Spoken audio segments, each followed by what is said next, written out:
With Frank Noble, we're with Frank Warren. Frank, first of all, happy birthday for yesterday, big 70. How are you feeling? I'm feeling old. It was the 49th anniversary of my 21st birthday. What a way to celebrate the biggest heavyweight fight since Bruno Lewis at Wembley, London.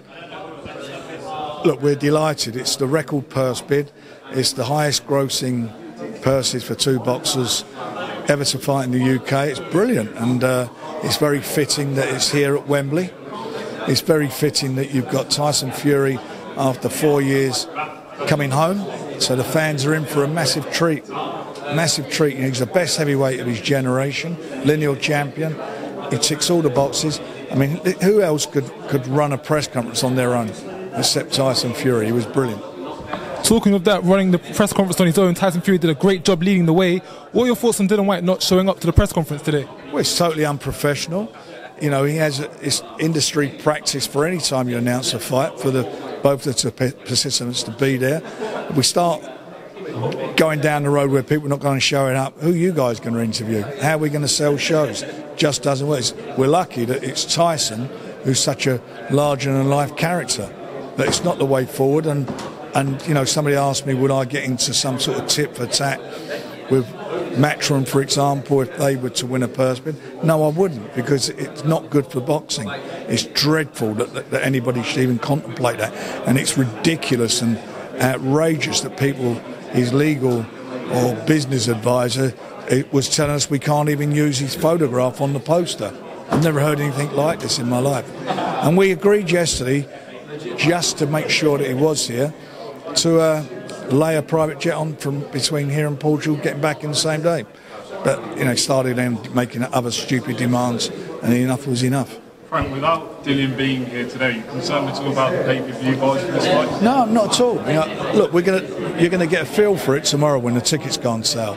So let's see what we do tomorrow. Ticketmaster will have our permission to say how many tickets they've sold tomorrow. I think they're going to do really well. This place is going to be set out for full capacity, and I expect every seat to be sold. Frank, where does this rank in the top UK British heavyweight fights that you've promoted throughout your long, illustrious career? That I've promoted?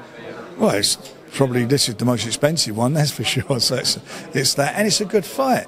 You know, I mean, the last time I was at Wembley was when Frank Bruno fought Oliver McCall, long before any of you lot were born, I think. But yeah, it's a big fight. It's a big fight, and I'm really thrilled and delighted to be doing it. In terms of the purse bid that you put forward, obviously you said it was a record-breaking purse bid. Obviously that indicates how important it was for you to host this fight. Yeah, I mean, we did, and we bid, was it just under 10 million more than Matchroom, who are with Dillian, and you know, all these complaints from Dillian. If we hadn't made a bid, he'd be getting 2 million less than we're putting up. So there's some upside. Keep using that word, upside. And on top of that, he's got the potential of getting another 4 million on the if he wins the fight. That 4 million's lodged with the WBC. So he's got everything to go for, everything. And it's a disgrace that he's not here. And he's a disgrace not to be here. So in terms of the fact that obviously you've put in this record-breaking purse bid, Dillian's not showed up, obviously, do you feel that his not showing up, the social media blackout, they are mind games on his part, or does he just not want to be involved? I don't think they're mind games. I just think you're a lady, so I can't use the language I want to use. I think they're just jerk-offs. That's what they are. Why would you even do that? You know, that's like saying we want all this money, but we want it to be a failure. What planet are they on? You know, this is about boxing. This is our World Cup. Boxing's World Cup, you know, Wembley. We're here. This should be about us all working together to make it a success. You're getting 8 million. When did you ever had 8 million? You know, his last purse lodged with a WBC was 300 grand. Frank, some comments that Dillian Whyte's lawyer made about not getting complimentary tickets and not a guarantee of fighting. Can I just say, this is what happens. WBC put that fight out for negotiation. Made him the number one, put it out for negotiation. Neither side could agree terms. So the next stage is purse bids. Purse bids is definitive. The winner gets it, you've got a standard contract, you sign it. There's no more negotiations. That's why you go to purse bids. But they want to have a negotiation after we won the purse bid. And we did agree certain things, complimentaries and whatever. He's getting $8 million. Go and buy some tickets out of the $8 million. We've got to make this work. We're businessmen. What we put this money up was a huge amount of money. And we're not getting any help. Do me a favour. It's getting $2 million more than you would have got had it been on Matchroom Show. And what would your message be to Dillian Whyte? Stop being a jerk and and be professional and do what you're supposed to do. Frank, Tyson, Dillian and Eddie Hearn have made comments about the social media blackout. Tyson not being on social media to promote the fight, Dillian not promoting the fight, Eddie claiming that him not being involved is going to cost pay-per-views. How do you respond to that? Well, we would say that. Why does he keep worrying about what we've done? He had his opportunity to win the fight. He didn't put a winning bid on. Get on with whatever he's doing. Why does he keep worrying about always what other people's shows are? He's always got something to say. When we made Tyson against Wilder in the States, he won't show up. He won't fight.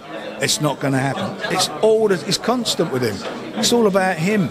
We don't care. We put our money up. Good money, record money up.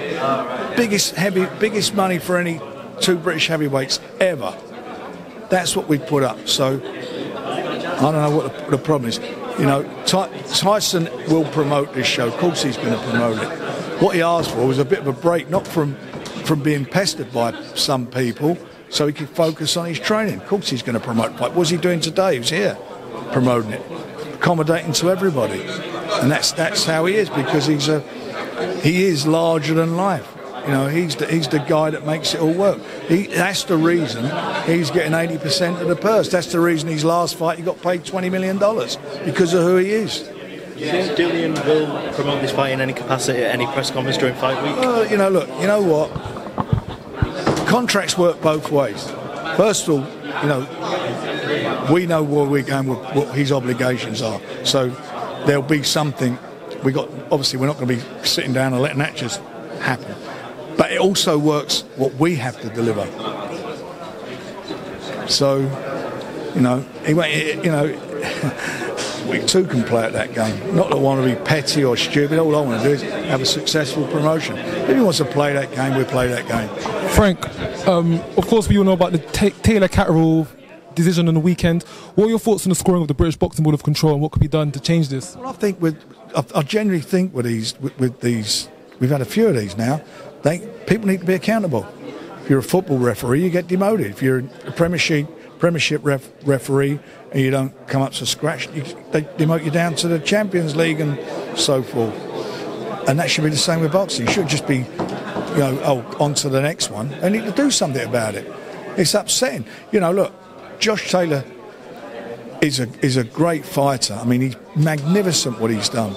Really a good fighter. And Jack went into the Lions Den. I thought Jack won the fight. I thought certainly one judge's score card was abysmal. And Josh, to his credit, said that he'd give him a rematch, but not at that weight. So poor Jack's never going to fight for those 4 belts. That was his moment to do it, and went into the Lions Den to do it. And by the way, all those people who are trolling Josh Taylor, you're out of order. He's a great fighter. He's done brilliant for British boxing and Scottish boxing. You mentioned that something should be done. What, in your opinion, demote them, move them down. And do you think that Britain now has a poor global reputation in terms of sport? I speak to people and they don't like it. Of course they don't. And we're making fights when they start having these arguments over officials and so forth. It's wrong. It shouldn't be that. This country used to be the place where you got the fairest shots. It's fair. And that's how it should be. That's exactly how it should be. And it needs to be dealt with. You mentioned that you don't want any British officials on the... No, I don't. I don't want any of this. I want the best officials from around the world to officiate. For me, it's a record-breaking fight. We put our money up. I don't want no controversy on the night. And listen, we know that sometimes things are debatable. They're close fights.